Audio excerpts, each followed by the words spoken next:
Alex Ojera, Minister of Information, Broadcasting and Tourism.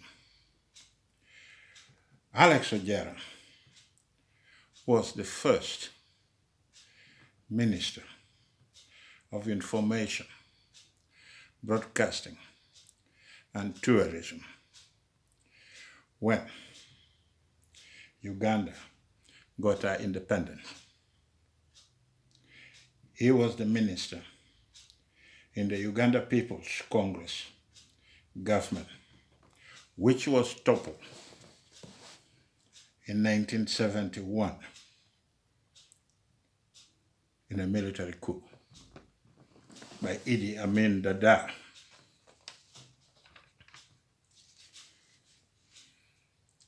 After the coup, Alex Ojera escaped to Kenya. He traveled via Malawi border and proceeded to Nairobi. He stayed in Nairobi, Kenya, for 2 weeks before taking off for 𝗓𝙗𝑎𝑙𝑎𝑚 in Tanzania. In 𝗓𝙗𝑎Laam, Alex Ojera met 𝗓𝗓𝗏𝗿𝗏,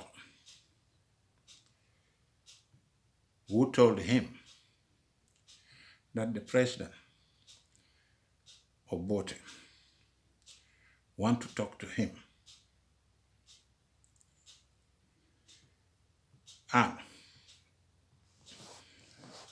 he went to meet 𝗏𝗏𝗿𝗏 because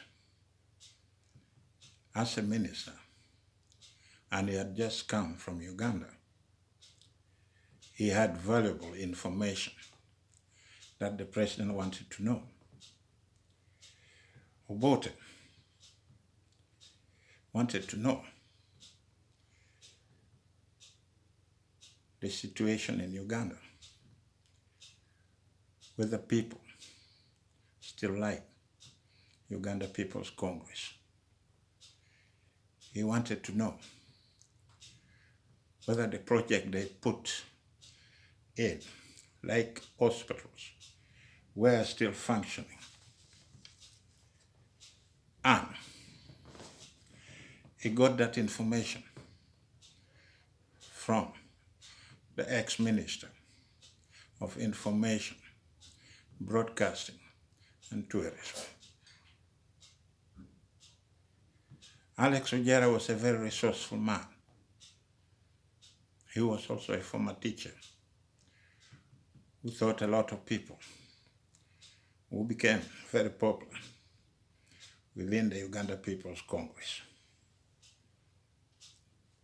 He wanted to get a passport so that it could move around to mobilize support for Uganda People's Congress.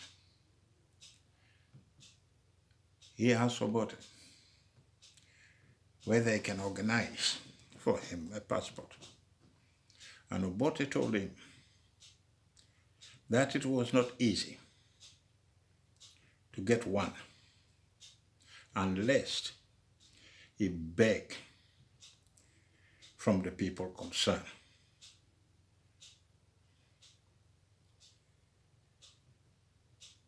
𝗏𝗏𝗿𝗏 was a kind man. He really wanted to know about his people, about what was going on. The fact is, the minister told him that a lot of people in Uganda still believe in him. A lot of people in Uganda, including Bushenyi, still support Uganda People's Congress. And the people of Uganda, as we all know, a lot of them are UPC that cannot go away just like that. And in that process, he was invited to attend different meetings with different people, like Joshua Wakoli, Peter Ola, Lieutenant Colonel David Oyeto-Job. Several meetings were held to plan for 𝗕𝗏𝗿𝗅's return to Uganda by military means. In one of the meetings, it was agreed that all members of the newly established department, including 𝗕𝗏𝗍 himself, would leave Dar es Salaam and go to Mukuyu camp for military training. At the camp, when they arrived, Ojera was appointed overall administrator. Peter Ola was in charge of the soldiers' welfare. At that moment in the camp, Ojera noticed that from different walks of life and profession from Uganda kept arriving at Mukuyu camp. And he also noticed that wrangles emerged as usual. The Bantu had their grievance against 𝗕𝗏𝗍. And even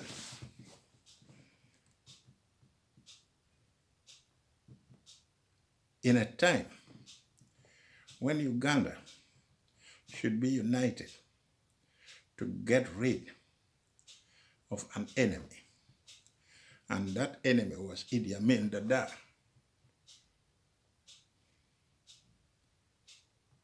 That tribal divide kept on popping up. Even today, we are more divided than ever. That is why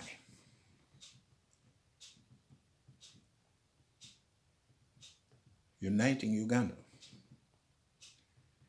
seems to be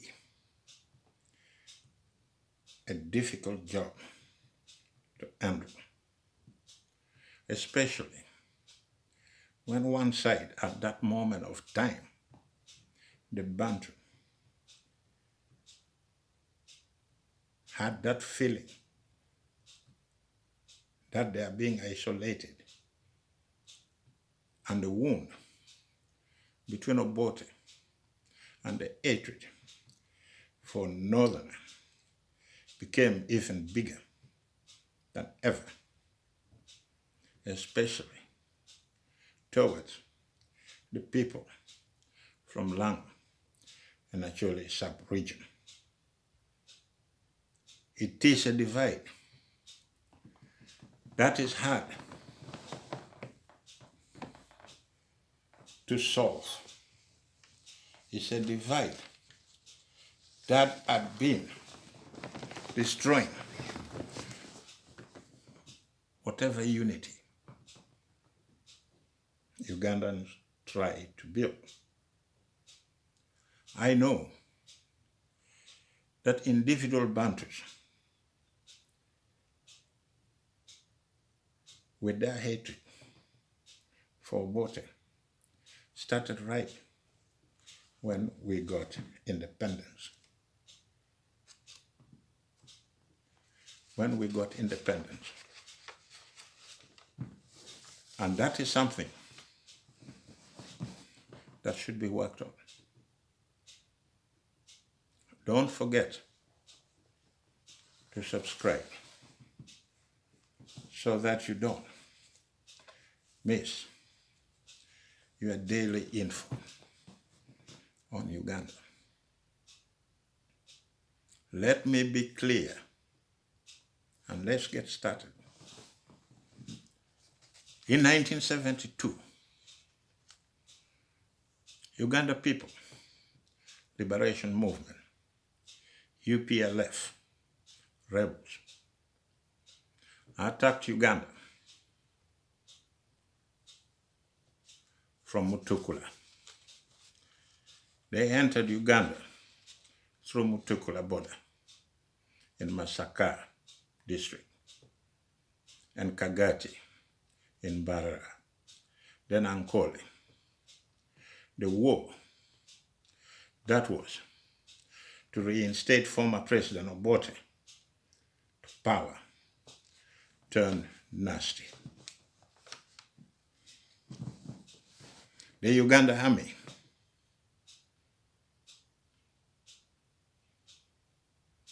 knew about the plan to invade Uganda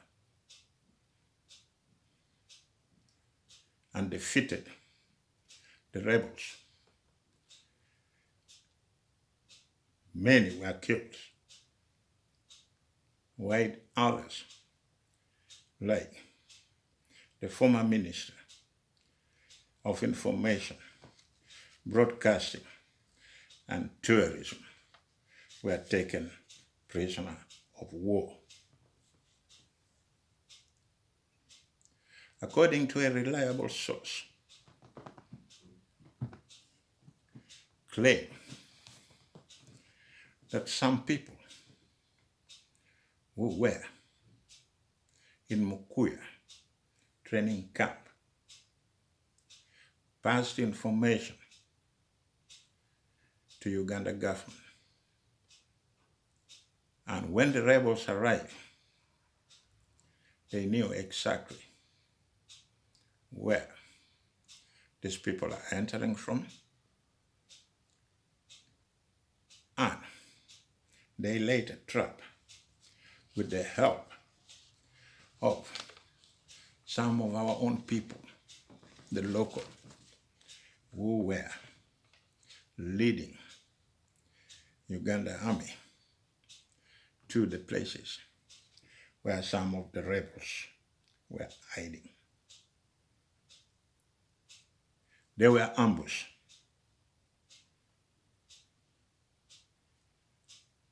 Captured, killed. And Alex Ojera was taken as a prisoner of war. He was interrogated on the 23rd of September, 1972. And because he was loyal to Obote and he was a northerner, he was an enemy. There are things that most people didn't understand. When these people were in the camp,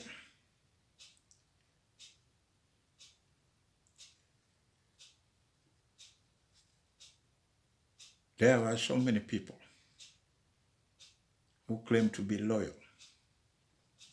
to Dr. Apollo Milton Obote. But still, they started treating northerners as their enemies.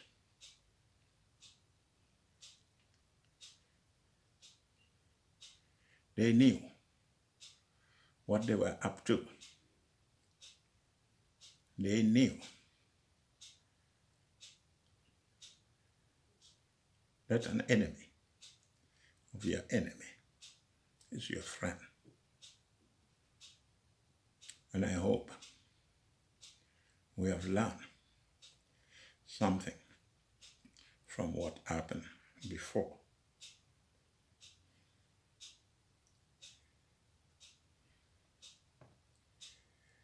We all know that the regime of Obote was warned when we got independence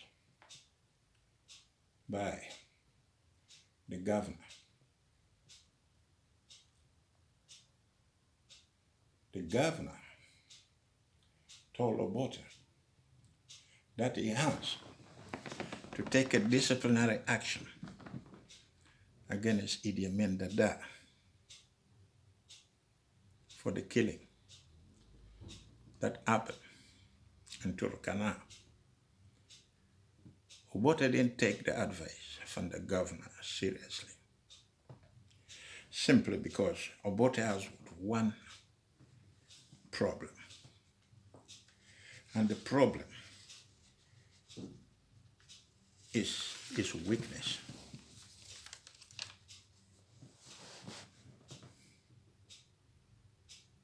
That turned bitter. He's a very kind man. He wants to please everybody. He didn't take the advice of the governor seriously because he wanted to please people like Felix Onama's constituency in West Nile. He had friends in 𝗔𝗶𝗅𝙁, where he relied on very heavily. And this kindness turned into weakness. If he had listened to the advice, there would have been no problem at all in Uganda.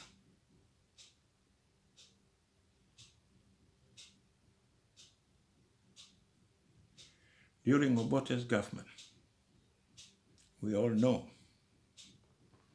the regime of Obote was mainly controlled by the Baganda and people from Western Uganda, including 𝗔𝗶𝗅𝙁, people like 𝗓𝗓𝗔𝗍.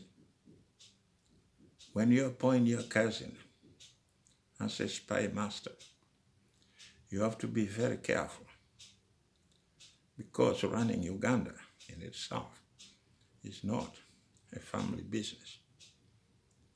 But in most cases, Uganda became a property of friends, cousins, and people who are loyal to their own interests. And that is what brought us problem. And today, in Uganda, we have the same problem again. Ojera noticed that when they were in the camp, people who came to Tanzania claiming to be Obote's supporters were from different regions. The Acholis were there, the Langis were there, the Bagis were there, people from Buganda were there, and people from Kigezi came too. But then you realize that within the camp itself, we had groups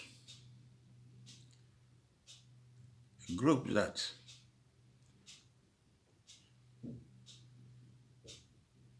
joined the Front for National Salvation from Nansen. At that time, we had two groups in the same liberation movement. Those who were with the Front Nansen and those who were with Uganda Liberation Front.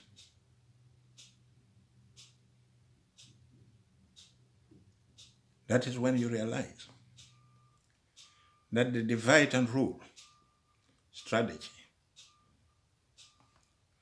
started a long way back. Those people who joined Obote in Tanzania, they had their reason. And they managed to enjoy the 3 months training. After the 3 months military training,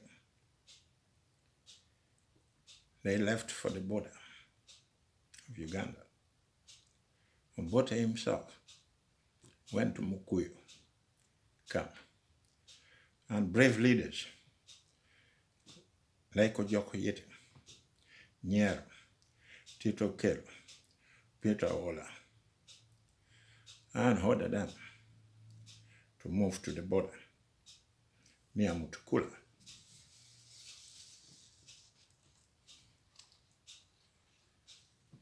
The late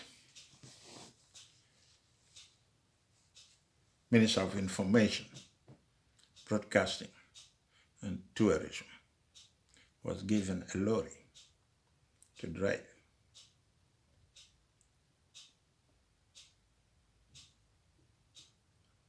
Ready to start a journey to Uganda border. And I kept asking myself, if I was in charge, I wouldn't send people who are not military professionals to a war, because these people had a lot of information that could be very useful for Amin's government.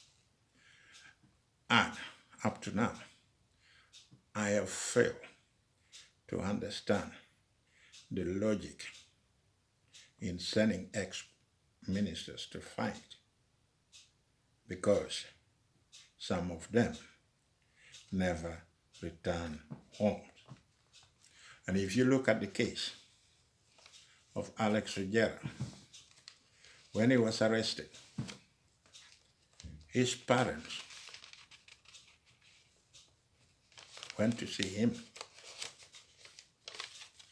His parents, with his 2 wives, they were there. Only later to hear that their son, that their husband was killed in a riot.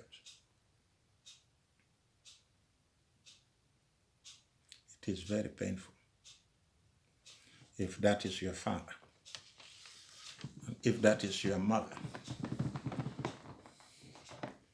who is left to wonder up to today what happened to their husband.